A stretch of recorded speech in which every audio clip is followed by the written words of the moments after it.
and there's nothing the citizen can do about it. Now, you've made America Freedom to Fascism. I want to walk through that film, and I want to encourage everybody out there to get a copy of it on DVD. It was also in theaters around the country, and I think the best film out there on the Federal Reserve and the IRS and the whole banker scam, and I want to discuss that with you here. But I wanted to go back a little bit to the point that we discussed last night, where you don't advise people to not pay. And I do the same thing. People say, well, wait, you're saying it's a scam, but you're saying go ahead and pay it. And I like the way you summed it up. Well, it's really fairly simple. I mean, since making that movie, many people come to me and ask me whether they should pay their income taxes or not, and I never advise people not to pay. And the reason I tell them, I say, look, I've done a lot of research. The Supreme Court has ruled that the IRS has no authority. The 16th Amendment did not give the IRS the authority to tax your labor and your wages. That's a fact. All right, the Supreme Court is the law of the land, and the IRS does not trump the Supreme Court. However, that being the case, the fact is, if the mafia would come to you and say, we want $2,000 a month or we're going to hurt you, I would not advise you not to pay them, because you may get hurt by not paying them. Whether it's legal or not doesn't necessarily matter. You're going to get hurt if you don't. It's the same thing with the IRS. They can hurt you. They can put you in jail. They can torture you. So if you don't pay them, you may get hurt. So I never advise people not to pay. I tell people, yeah, pay your taxes. Look what happened to Congressman Hansen. Yeah, Congressman Hansen's a great example. Pay your taxes. But you know what? Shut down the Federal Reserve System, and eventually you won't have to pay those taxes anymore. See, the IRS is a symptom of the problem.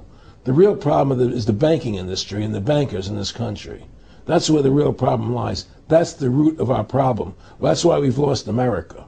Okay? So yeah, pay your taxes, because if you don't pay them, you might get hurt. And I've heard all the arguments, what tax protesters say and so on and so forth. And I don't call them tax protesters. I call them the tax honesty movement, because they're being honest, at least. But the fact of the matter is, you're being forced, you're being compelled to pay it, because you're facing jail sentences, you're facing time, you're facing corruption of the courts if you don't pay, right? And so you pay it, because just like you'd pay the mafia. But with the mafia, at least you have the government to call and try and help you to get past the mafia, to protect you. Here you have nobody to protect you. The American people are living in a matrix. They don't understand the truth of how things are working in this country, And let me give you an example of what I'm talking about. The very fact is that if you ask 100 people on the street, what kind of government is America supposed to be? 99% of them will tell you a democracy. America is supposed to be a democracy. But that's a lie. That's an illusion. The word democracy is not written into the Constitution at one time. It's not in the Bill of Rights. It's not in the Declaration of Independence. The Founding Fathers hated the idea of a democracy. They thought it was the worst form of government there is. And I agree with them. Because in a democracy, 51% of the people control 49% of the people. If you're part of the 49%, you're not free. America was founded as a constitutional republic. And in that constitutional republic that we have, 99% of the people can't take away the rights of 1%. You have your rights because you were born with them. You have God-given human rights that nobody can take away from you. The government, the majority, no matter who they are, I can't take away your rights. And that's what our founding fathers gave us. But the psychological operations that they do to us, they make us believe that we're a democracy and that majority rules, you see? And they want you to believe that. Because then they tell you this poll says this many want this and this many want that and this many want this, and it doesn't have anything to do with anything. Well, Hitler was elected. Hitler was elected. Hitler did everything legally. And in a constitutional republic, a minority is protected against a majority. Wasn't it Benjamin Franklin, to paraphrase, that said democracy is two wolves and a sheep voting on what's for dinner? Exactly. And then he also said, in a republic, the sheep would have a gun to protect himself. And that's the truth. America's not a democracy, but you ask the most intelligent people what form of government America is supposed to be, they'll say democracy.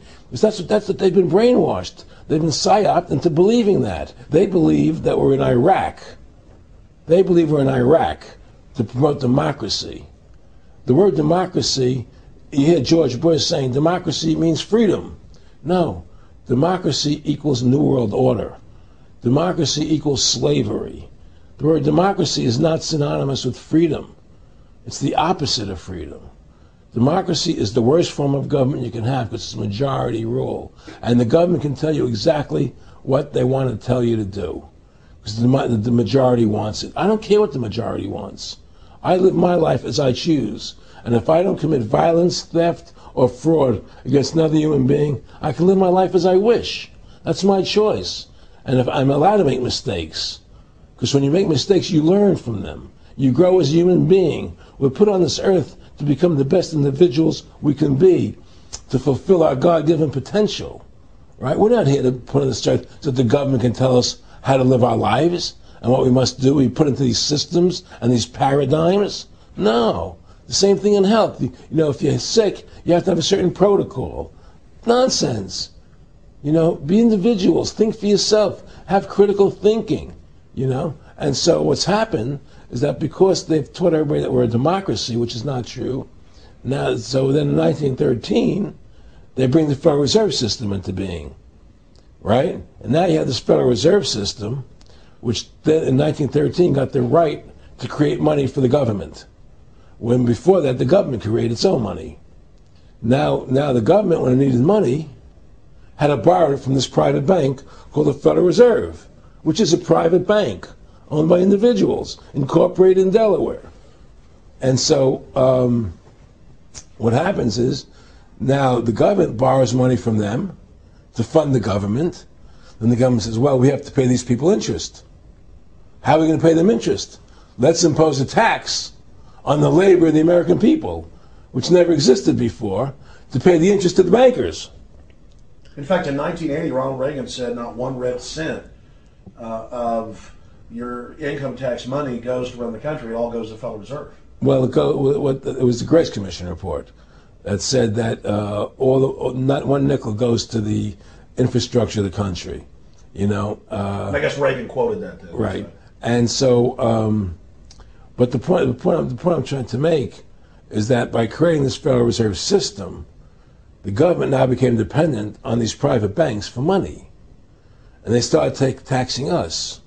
You see, and so now what happens is that in 35, I believe it was, Social Security started, and they gave Social Security cards, said not to be used for identification, the Social Security number right on the card, right? And through Social Security, they started deducting money out of your paycheck.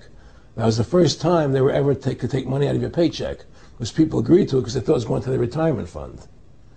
And so then when they instituted the income tax again, they started taking money out of your paycheck because Social Security could do it. And then they could do it again.